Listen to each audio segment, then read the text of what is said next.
Olá, meu nome é Pedro Paulo Queiroz e hoje nós vamos falar sobre os 7 axiomas para converter as TIC em inovação tecnológica.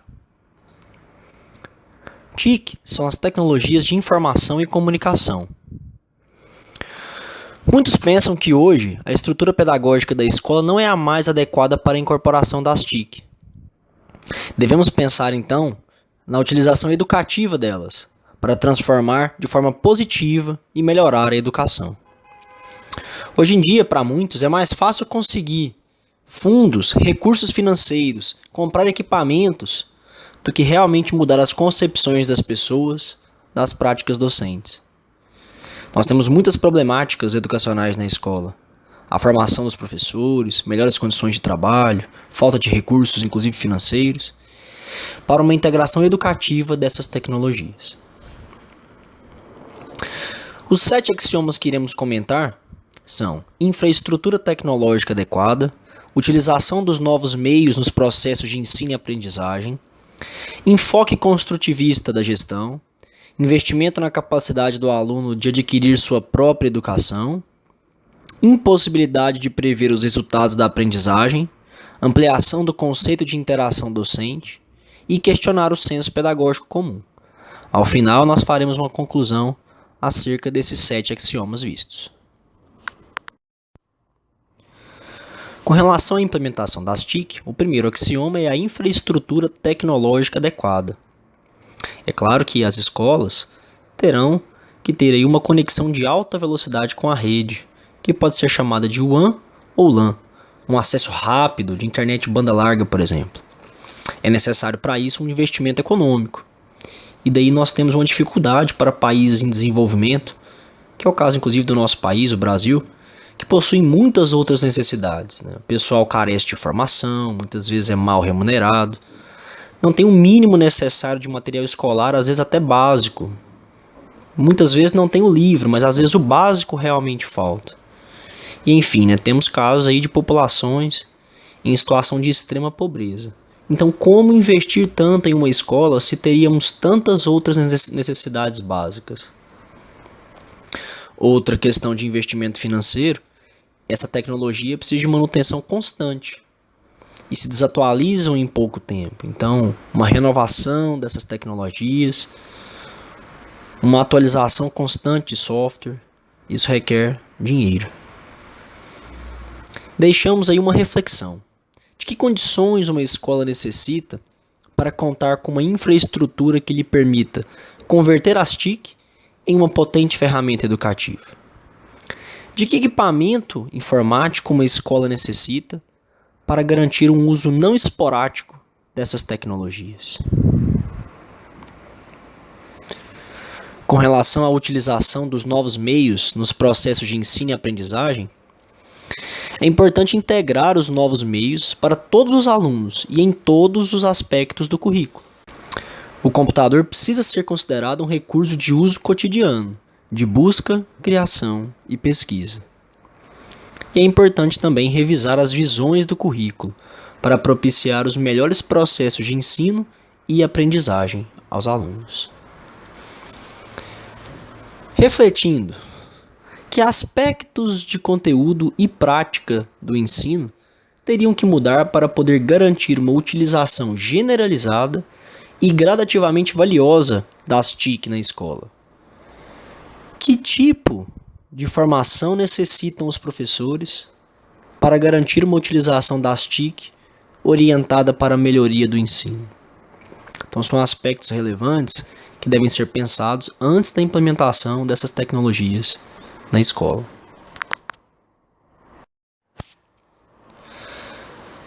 Outro axioma relevante é o enfoque construtivista da gestão.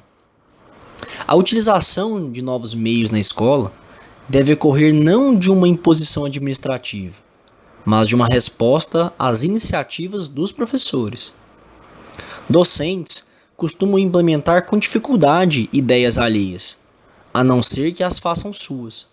Ou seja, é muito importante mudar a concepção e o pensamento dos professores quanto às TIC. É muito mais importante fomentar e apoiar as iniciativas dos professores do que impor as visões da direção ou da administração política da escola. É fundamental entendermos qual a história da escola com relação à introdução das TIC. Quem foram os protagonistas? Os professores? A direção?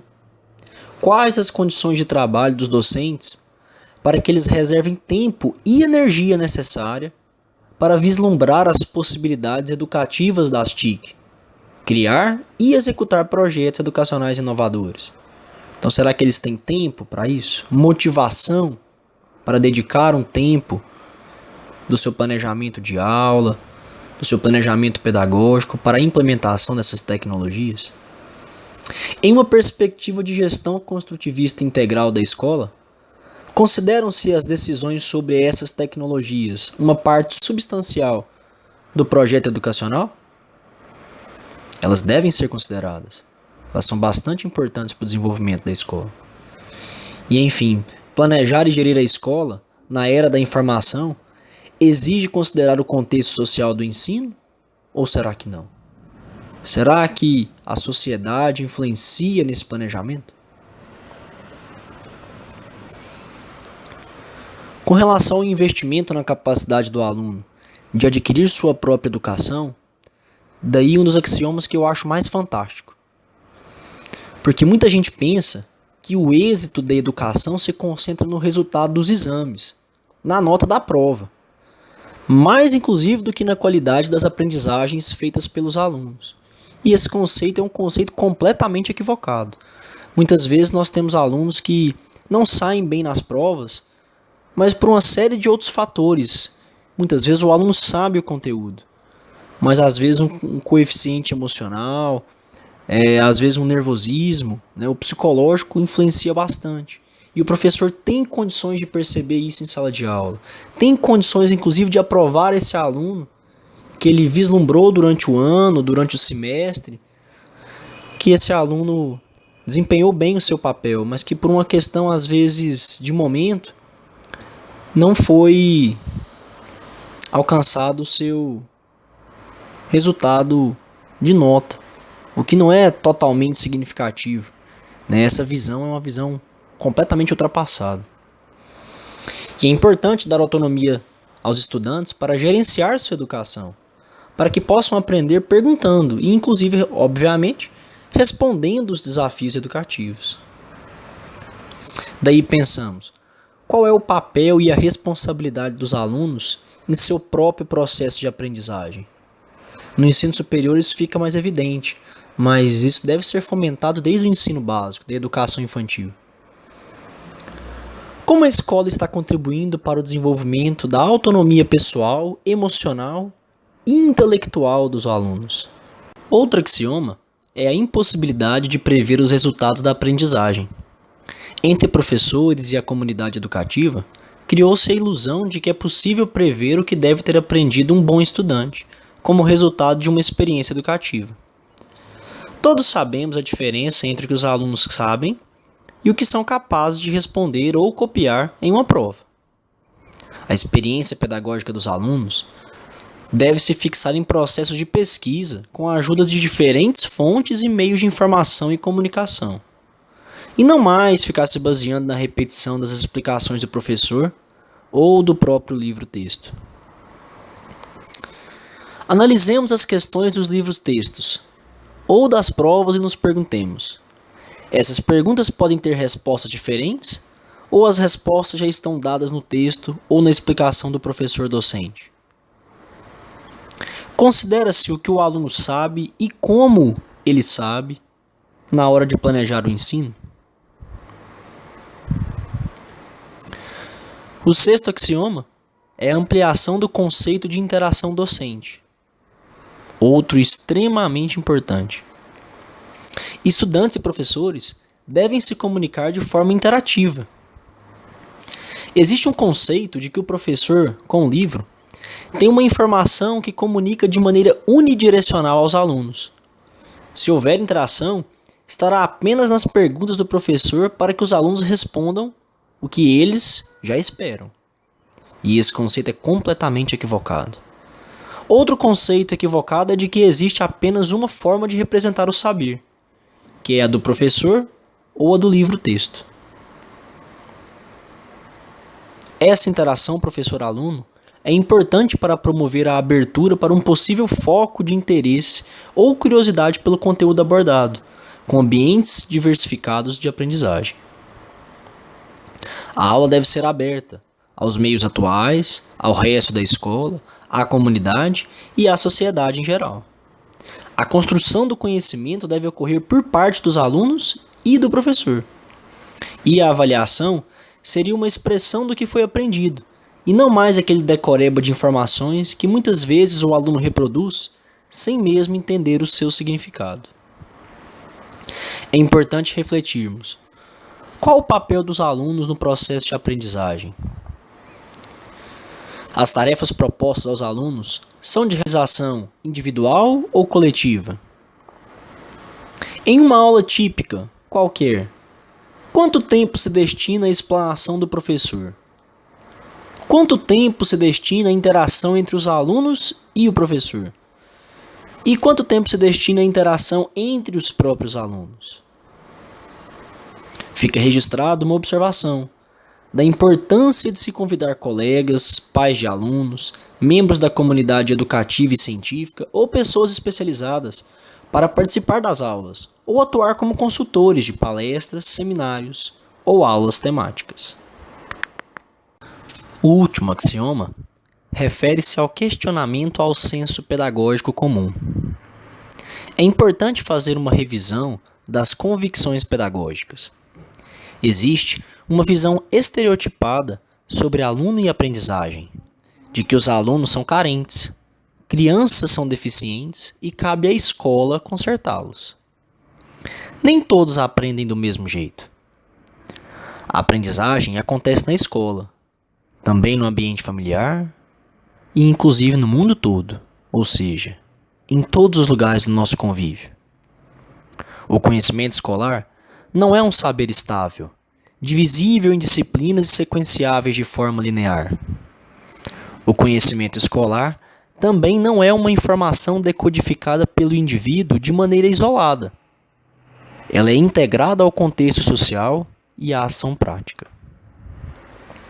Segundo Piaget, há conceitos e situações que os indivíduos somente podem aprender quando tiverem chegado ao estágio de desenvolvimento correspondente.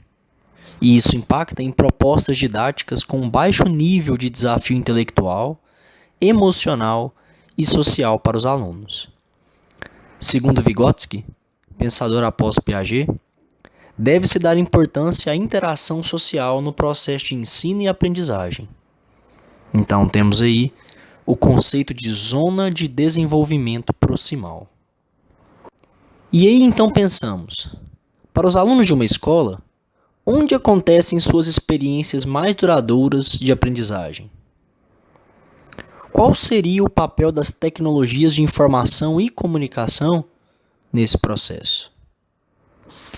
Concluímos então, após essa explanação pelos 7 axiomas para converter as TIC em inovação tecnológica, que se faz necessário problematizar as concepções sobre ensino e aprendizagem vigentes e profundamente arraigadas nas escolas, tendo como referência as TIC. A transformação das tecnologias de informação e comunicação em recursos educativos está nas mãos dos próprios professores e na esfera da direção da escola, da administração pública e da própria sociedade, ou seja, isso inclui o que eu e você estamos realmente pensando acerca desse assunto. Uma coisa deve ficar clara: os recursos sempre serão insuficientes. As mentalidades da administração, dos diretores, dos professores, dos alunos e das famílias não mudam da noite para o dia. Deste modo, uma instituição com um sistema organizativo e simbólico bem enraizado, relativamente econômico e bastante efetivo em termos de controle social, não parece que a curto e médio prazos esteja preparada para introduzir as TIC junto com novas perspectivas educativas que signifiquem uma mudança substancial nos processos de ensino e aprendizagem. Apesar de, segundo opiniões muito distintas, necessitar-se dessa mudança o quanto antes. Fica a sugestão da leitura do texto Tecnologias para Transformar a Educação, de Juana Maria Sancho. Muito obrigado, bons estudos!